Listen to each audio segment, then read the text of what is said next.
আসসালামু আলাইকুম দর্শক বন্ধুরা, welcome to my page and channel. আশা করি যে যেখানে আছেন সবাই বেশ ভালো আছেন। আলহামদুলিল্লাহ, আমিও আপনাদের দোয়ায় আল্লাহর অশেষ রহমতে শাবান মাসে ভালো আছি। তো আজকে আমাদের শান্তা বেগম কালারফুল একটা ভেজিটেবল করছে আমার জন্য। ভেজিটেবলে কি সুন্দর করে কাঁচামরিচ দেখেন ফেলে দিয়েছে, তারপরে একটু লাল শাক দিয়েছে, কলমি শাক, পেঁপে, টমেটো, তারপর হচ্ছে গাজর, তারপরে হচ্ছে পটল, তারপর হচ্ছে মিষ্টি কুমড়া। আমি আজকে কাঁচকলা দিইনি, পেঁপে দিয়ে খুব সুন্দর করে সবজি বসিয়ে দিয়েছে ইন্ডাকশানে। আর হচ্ছে গিয়ে আমি আমার ঢাকনাটা গেল কোথায়, না আচ্ছা ওখানে রাখছি শান্তা। আজকে আর দেখেন বন্ধুরা, আজকে ডেইলি ব্লগ আমি আপনাদের সাথে শেয়ার করছি। শান্তা, আমি তোমাকে দেখাবো না, ডোন্ট ওয়ারি। আজকে বাজার থেকে দেখেন আমি কি সুন্দর তাজা মাছ এনেছি। এই যে এটাকে কি বলে, আইর মাছ বলে, তারপরে হচ্ছে মিক্স মাছ, যেমন এই যে এটা হচ্ছে গিয়ে শিং মাছ। তো এই যে মাছ কোটা হচ্ছে, এই যে দেখেন ট্যাংরা মাছ এনেছি। আর হচ্ছে এই যে দেখেন এখানে কত রকমের সবজি এনেছি।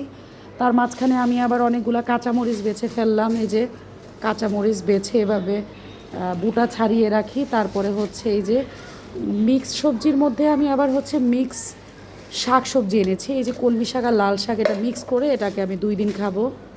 তারপরে হচ্ছে বাজার থেকে টমেটো এনেছি। মোটামুটি এখন তরকারির দাম বেশ ভালোই যাচ্ছে, চওড়া। যেমন আগে হচ্ছে পেঁপে 30-40 টাকা কেজি পাওয়া যেত, এখন কিন্তু পেঁপে 60 টাকা কেজি এনেছি। পটল অল্প এনেছি, বরবটি 80 টাকা কেজি ধরে আনলাম অল্প করে সবজিতে দেওয়ার জন্য। তারপরে একটু ধনিয়া পাতা আনলাম, এই তো আর কি। আর এখন মাছ কাটতেছে, দেখে আপনারা ভিডিওতে দেখছেন একটু মাছি ঘুরতেছে। আর এই যে দেখেন আজকে হচ্ছে শান্তা খুব সুন্দর করে রুই মাছ ভেজে, বড় রুই মাছ এনেছিলাম শনিয়াকড়া থেকে, সেই রুই মাছ ভেজে টমেটো আলু দিয়ে একটু ঝোল ঝোল করে রান্না করেছে। রুই মাছের পাতলা ঝোল বলবো এরকম। তো আমার ছেলে আবার সকালবেলা কাপ নুডলস কমপ্লিট করলো, শান্তা কাপ নুডলস রেডি করে দিল। চলেন এখন আমি হচ্ছে আপনাদের আমার গোলাপ গাছগুলি দেখাতে নিয়ে যাই। এই তো বন্ধুরা, এই যে আমার গোলাপ গাছগুলা, আমি তো গ্রামে গিয়েছিলাম 4-5 দিনের জন্য, ভেবেছিলাম যে আমার গোলাপ গাছগুলি বলি বুঝিয়ে এসে আমি আর দেখবই না। যাক আলহামদুলিল্লাহ, পানি দেওয়ার পরে গোলাপ গাছগুলি মোটামুটি একটু তাজা দেখা যাচ্ছে।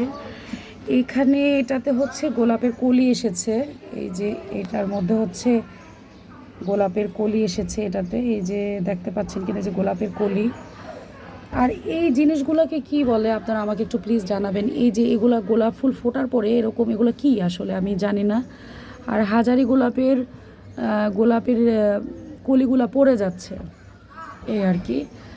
আর এখানে হচ্ছে বুয়া কাপড় চোপড় নেড়ে দিয়ে গেছে সোহাগের আম্মা। আর হচ্ছে এখানে ওই যে আমার বাসার সামনে যে খোলা মাঠটা আছে, এখানে বাচ্চারা ফুটবল খেলতেছে। মোটামুটি আজকে আকাশে রোদ আছে মোটামুটি ভালোই। তো সবাই ভালো থাকবেন, সুস্থ থাকবেন। আল্লাহ হাফেজ, আসসালামু আলাইকুম রহমতুল্লাহ।